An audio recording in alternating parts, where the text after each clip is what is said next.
आदित्य ने बेताल को फिर से उठाया और चल दिया। बेताल ने कहा, सुनो राजन, कालांतर में उज्जैन नाम की नगरी में हरिदास नाम का एक व्यक्ति रहा करता था। वह काम के सिलसिले में कुछ समय के लिए किसी दूसरे राज्य में गया हुआ था। हरिदास की एक बेहद सुंदर बेटी थी जो शादी के योग्य हुई तो वह हर समय अपनी बेटी के लिए उचित वर के बारे में सोचता रहता। एक रोज एक ब्राह्मण हरिदास के पास आया और बोला, मैंने सुना है आपकी एक बेहद गुणवान पुत्री है और वह शादी योग्य हो गई है। आप उसका विवाह मेरे साथ कर दीजिए, मैं उसे काफी खुश रखूंगा। हरिदास ने कहा, मैं अपनी बेटी की शादी उसी से करूंगा जो सर्वगुण संपन्न हो। ब्राह्मण ने कहा, मेरे पास एक ऐसा चमत्कारी रथ है जिसमें बैठकर पल भर में जहां चाहो वहां पहुंचा जा सकता है। हरिदास ने कहा, ठीक है, कल सवेरे उसे यहाँ लेते आना। अगले दिन वो सच में उस चमत्कारी रथ को ले आया। उस दृश्य को देखकर हरिदास बहु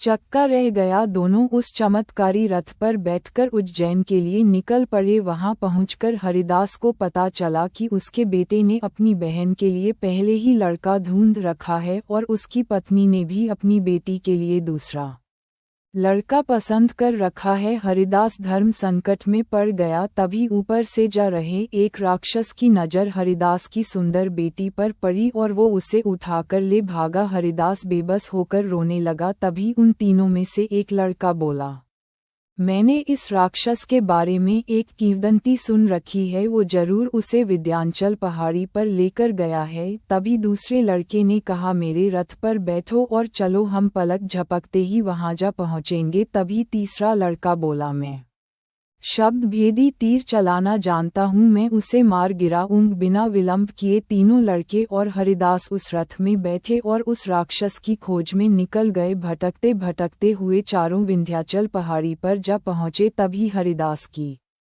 नजर उस विशाल काय दैत्य पर जा पड़ी। वो जोर से चिल्लाया, बच्चों, ये रहा वो राक्षस। देते नगरी में मनुष्यों को आए देख राक्षस उन्हें मारने के लिए दौड़ पड़ा। उन तीनों लड़कों में से एक लड़का बेखौफ उस राक्षस की तरफ बढ़ा और शब्द भेदी बाण के एक ही वार से उस विशाल काय राक्षस को धराशायी कर दिया और उस लड़की को साथ लेकर सभी सकुशल उज्जैन लौट आए।